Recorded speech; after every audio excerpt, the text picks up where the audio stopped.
Hello friends, welcome to கனி சமையலறை. 1.5 tumbler அளவுக்கு அவுல் எடுத்து நல்லா 2 டைம் நல்லா வாஷ் பண்ணி எடுத்துட்டு வந்துட்டேன். இதில் ஒரு நெல்லிக்காய் சைஸ் புளிக்கரைசல் சேர்த்துக்கலாம். 1/4 ஸ்பூன் அளவுக்கு மஞ்சள் தூள் சேர்த்துக்கோங்க. இது மூழ்கிற அளவுக்கு தண்ணி சேர்த்தா போதும். இந்த மாதிரி தண்ணி ஊற்றிட்டு ஒரு 1 ஹவருக்கு இது நம்ம ஊற வச்சிடலாம்.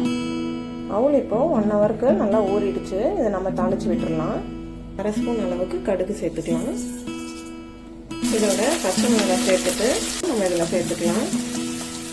கேரட், பீன்ஸ், இதோட பச்சை பட்டாணி, காலிஃப்ளவர் சேர்த்துக்கலாம். இப்போ மசிச்சு வச்சுருக்க உருளைக்கிழங்கு சேர்த்துக்கலாம். இப்போ எல்லா காய்களும் நல்லா வதங்கிடுச்சு. நம்ம ஊற வச்சுருக்க அவுல இதில் கொஞ்சம் கொஞ்சமாக சேர்த்துக்கலாம். 5 நிமிஷத்துக்கு மீடியம் ஃப்ளேமில் அப்படியே வச்சு விட்டுருங்க.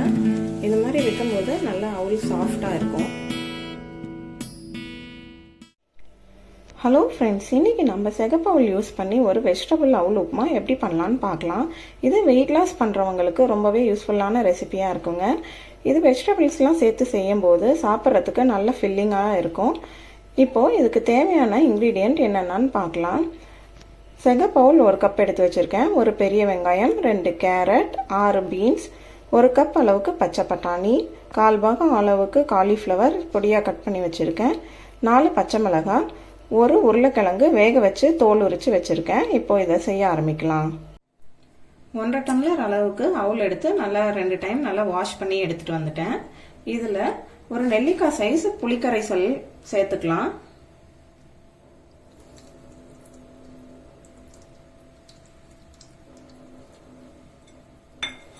இதோட 1/4 ஸ்பூன் அளவுக்கு மஞ்சள் தூள் சேர்த்துக்கோங்க. 1/4 ஸ்பூன் அளவுக்கு உப்பு, இதோட கொஞ்சமாக தண்ணி சேர்த்துக்கோங்க. இது மூழ்கிற அளவுக்கு தண்ணி சேர்த்தா போதும். இது நல்லா இந்த மாதிரி கலந்து விட்டுருங்க.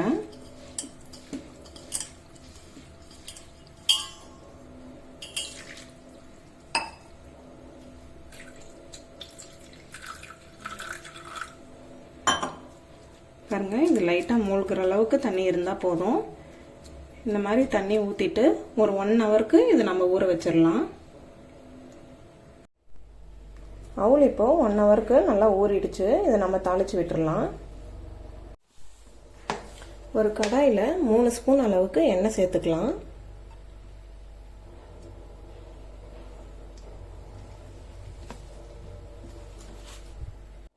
எண்ணெய் காஞ்சிருச்சு. 1/2 ஸ்பூன் அளவுக்கு கடுகு சேர்த்துக்கலாம்.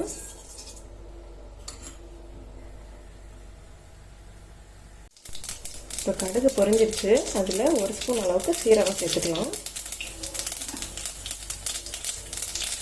அதோட கடலைப்பருப்பு, உளுத்தம்பருப்பு சேர்த்துக்கலாம். இது நல்லா செவந்து வரட்டும். கடலைப்பருப்பு செவந்துருச்சு. இதில் கட் பண்ணி வச்சுருக்க வெங்காயம் சேர்த்துக்கலாம்.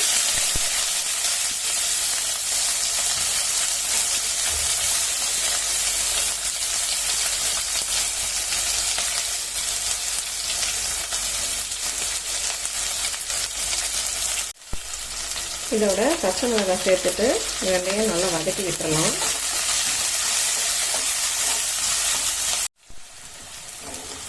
வெங்காயம் நல்லா செவக்க வதங்கிடுச்சு. இதில் 1/2 ஸ்பூன் அளவுக்கு உப்பு சேர்த்துக்கலாம். அவுல் ஊற வைக்கும் போதே ஒரு 1/4 ஸ்பூன் அளவுக்கு உப்பு சேர்த்துருக்கோம். அதனால உப்பு பார்த்து சேர்த்துக்கோங்க. சேர்த்துட்டு இதையும் நல்லா வதக்கி விட்டுடலாம். இப்போது நறுக்கி வச்சுருக்க காய்களை 1 பை 1 நம்ம இதில் சேர்த்துக்கலாம். கேரட், பீன்ஸ், இது ரெண்டையும் சேர்த்துட்டு நல்லா வதக்கி விட்டுருங்க. கேரட்டும் பீன்ஸும் 1/4 பாகம் வதங்கிடுச்சு. இதோட பச்சை பட்டாணி சேர்த்துக்கலாம்.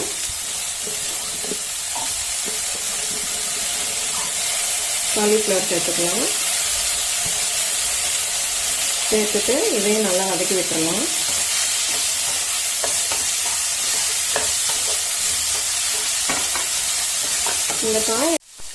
இந்த கேரட்டு, பீன்ஸு எல்லாத்தையும் நல்லா வதக்கிட்டு அதுக்கப்புறமா உருளைக்கிழங்கு சேர்த்துக்கோங்க. முன்னாடியே சேர்த்துக்கக்கூடாது. சேர்த்துனா இது ஆல்ரெடி நம்ம உருளைக்கிழங்கு வேக வச்சு எடுத்து வச்சுருக்கோம் இல்லையா, அதனால கொல கொலன்னு ஆகிட்டு மற்ற காயெல்லாம் வதங்காது. அதனால எல்லா காய்களையும் நல்லா வதக்கிட்டு அதுக்கப்புறமா உருளைக்கிழங்கு சேர்த்துக்கலாம்.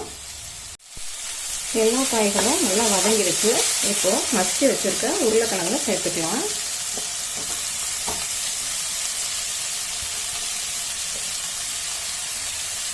சேர்த்துட்டு இதையும் நல்லா வதக்கி விட்டுருங்க. இதை நல்லா வதக்கி விட்டுட்டு இதில் கொஞ்சமாக தண்ணி சேர்த்துக்கோங்க. இந்த மாதிரி தெளிச்சு விடுங்க போதும். உருளைக்கிழங்குல உப்பு காரம் எல்லாம் சேரணும்ல, அதுக்காக தான் இந்த தண்ணி சேர்க்கறது. கொஞ்சமாக சேர்த்துக்கோங்க, ரொம்ப சேர்க்கக்கூடாது. சேர்த்துட்டு நல்லா வதக்கி விட்டுருங்க. இப்போ எல்லா காய்களும் நல்லா வதங்கிடுச்சு. நம்ம ஊற வச்சிருக்க அவுல இதில் கொஞ்சம் கொஞ்சமாக சேர்த்துக்கலாம்.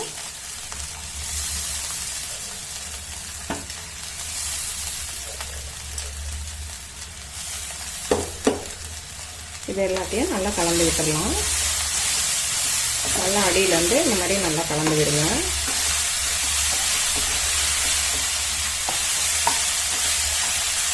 மீடியம் ஃப்ளேமில் வச்சுட்டு நல்லா கலந்து விடுங்க. அவுல நல்லா கலந்து விட்டுருங்க. கலந்து விட்டுட்டு 5 நிமிஷத்துக்கு மீடியம் ஃப்ளேமில் அப்படியே வச்சு விட்டுருங்க. இந்த மாதிரி வைக்கும்போது நல்லா அவுல் சாஃப்டாக இருக்கும். இப்போ 5 நிமிஷம் ஆயிடுச்சு. இதில் தேங்காய் துருவல் சேர்த்துக்கலாம்.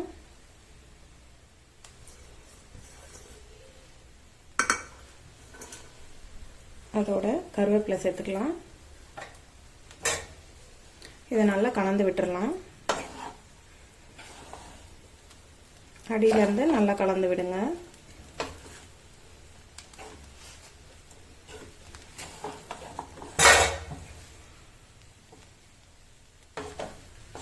அவ்வளோதாங்க, ஸ்டவ் ஆஃப் பண்ணிடலாம். இப்போ நம்மளோட வெஜிடபிள் அவுல் உப்புமா சூப்பராக ரெடி ஆயிடுச்சுங்க. இந்த அவுல் உப்புமாவோட தேங்காய் சட்னி நல்ல காம்பினேஷனாக இருக்கும். இந்த ரெசிபியை உங்கள் வீட்டில் ட்ரை பண்ணி பாருங்கள். ட்ரை பண்ணி பார்த்துட்டு எப்படி இருக்குன்னு கமெண்ட் பண்ணுங்கள். இந்த வீடியோவை லைக் பண்ணுங்கள், ஷேர் பண்ணுங்கள். மறக்காமல் என்னோட சேனலை சப்ஸ்கிரைப் பண்ணுங்கள். உங்கள் சமையலறையின் சுவையான தேடலுக்கு கனி சமையலறை சேனலை சப்ஸ்கிரைப் பண்ணுங்க.